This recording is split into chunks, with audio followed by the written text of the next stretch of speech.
नमस्कार माझ्या लाडक्या बहिणींनो, आपण बघत आहोत आपल्या लाडक्या बहिणींसाठी सुप्रिया सुळे यांचा पुढाकार आणि वाढीव हप्त्याबाबत महायुती सरकारला केली सूचना। आणि अशाच प्रकारे आपल्या देवेंद्र फडणवीस यांच्या अध्यक्षतेखाली महायुती सरकारचं मंत्रिमंडळ पहिली बैठक झालेली आहे। आणि यानंतर झालेल्या पत्रकार परिषदेत बोलताना देवेंद्र फडणवीस यांनी अनेक प्रश्नांचं सविस्तर उत्तरं दिलेली आहेत। ती म्हणजेच की आपल्या लाडक्या बहिणींच्या महत्त्वाची निर्णय म्हणजेच कोणत्या प्रकारचे की आपल्या लाडक्या बहिणींचे हप्ते कशा प्रकारे आपल्या लाडक्या बहिणींच्या खात्यावर जमा होतील आणि आपल्या लाडक्या बहिणीचे खाते कोणकोणचे आहेत त्याबाबतही सूचना देण्याचा प्रयत्न केलेला आहे। म्हणजेच की आपल्या लाडक्या बहिणीचे पैसे हे वेस्ट न जाता आपल्या बहिणीच्या खात्यामध्येच यावेत, याकरिता आपल्या लाडक्या बहिणींना खात्याची सूचना दिलेली आहे। ती म्हणजेच की आपल्या खात्याची नावे कोणचे आहेत ते जाणून घ्या की आपल्या खात्यामध्येच पैसे येतील।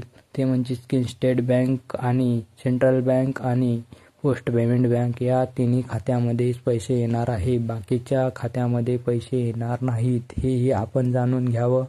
म्हणजेच की आपल्या लाडक्या भावावर कोणत्याही प्रकारचा संशय न धरता ते पैसे येतील आणि आपल्या खात्यावर जमा होतील। की म्हणजेच की डिसेंबरपासूनचा किंवा 1 जानेवारीपासून 2025चा हा हप्ता 2100 रुपये नव्हे तर 3000 रुपये हा असा जमा होणार आहे। आणि 2100 हा हप्ता म्हणजेच की ज्या महिलांच्या घरी 4 चाकी वाहन आणि घरामध्ये कोणी नोकरीला लागलेला असेल त्या महिलांना 2100 रुपये असे मिळणार आहेत। आणि ज्या लाडक्या बहिणीच्या घरी सर्व प्रकारचे अवजार म्हणजे नोकरीला लागलेले असेल, 2-2.5 लाखाच्या वरी उत्पन्न असेल आणि 4 चाकी वाहन असेल, या लाडक्या बहिणींना 1500 रुपये मिळणार आहेत। असंही लाडक्या बहिणींनी लक्षात ठेवावं आणि आपल्या लवकरच आपल्या जवळच्या मल्टी सर्व्हिसेसवर जाऊन या प्रकारच्या माहिती गोळा करण्याचा प्रयत्न करावा। लाडक्या बहिणी आता घरात बसू नका,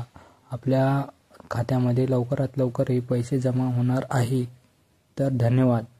आपल्या चॅनलला सबस्क्राईब करा आणि जास्तीत जास्त शेअर करण्याचा प्रयत्न करा।